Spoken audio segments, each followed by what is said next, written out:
مشاهدينا، الكرة في وسط الميدان لحد اللحظة الزعيم السوداني مسيطر على مجريات هذه المباراة الحاسمة والمؤهلة للفوز في 39 من شوط المباراة الأول. تمريرة ملعوبة، كرة تعود لحارس المرمى سفيان الخضيرية، قصيرة للارتفاع الصايفي لكن تقطع من الشبال. تمريرة أمامية يتقدم بها من؟ بكري المدينة. بكري المدينة ركلة جزاء، ركلة جزاء يقول الحكم جوزيف لصالح المريخ السوداني.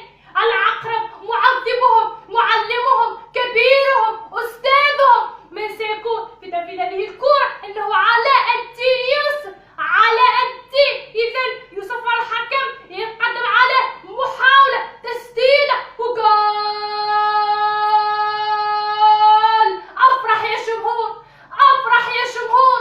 مريخا بأرفع راسك، قل نحن الزعماء على مر العصور، نحن سادة إفريقيا مهما كانت الخصوم. هم المريخات، هم النجوم، هم الكبار. علاء الدين يحرز الفارق. والله يا علاء، والله أنت معلم وإحنا منك نتعلم. إذن تعود المباراة، ضربة مرمى، كرة إلى وسط الميدان، انطلاقة طويلة في الوقت بدل الضائع عند راشي عبد العاطي. راشي لبكري المدينة مرة أخرى، تسديدة، البحث عن الكرة، أكرة والثنائية، الثنائية، جول. ثنائية مريخابية في الشباك الصيفية بنكهة إفريقية. ها نحن في لحن الختام نستمتع. أكرة يوسع الفارق، يضمن التأهل للدور الثاني بأجمل حلة سودانية حمراء بهدفين عانقا شباك النسور.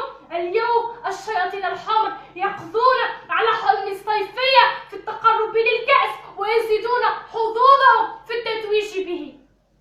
تحية مني من الشعب الجزائري إلى الشعب السوداني.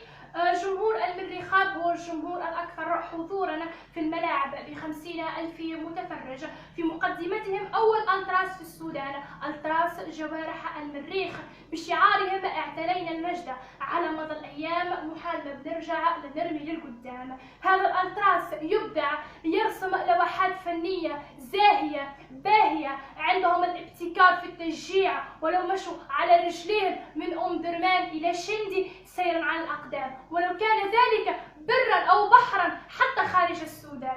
مشاهدينا، في الختام أريد أن أقدم تحية شكر إلى كافة الإداريين في نادي الزعيم، وخاصة مجموعة ألتراس جوارح المريخ وكل البعثة السودانية والأستاذ جمال الوالي. أكن له كافة الاحترام والتقدير وأشكرهم على هذا التكريم المتميز. كما آمل أن تدوم أواصر المحبة والتواصل بين الشعبين. كما أشكر الأستاذ أحمد حسن وكافة الصحفيين المريخاب، خاصة أبو بكر عبد الله. شكر خاص لكم يا جماهير الصفوة، والسلام عليكم ورحمة الله تعالى وبركاته.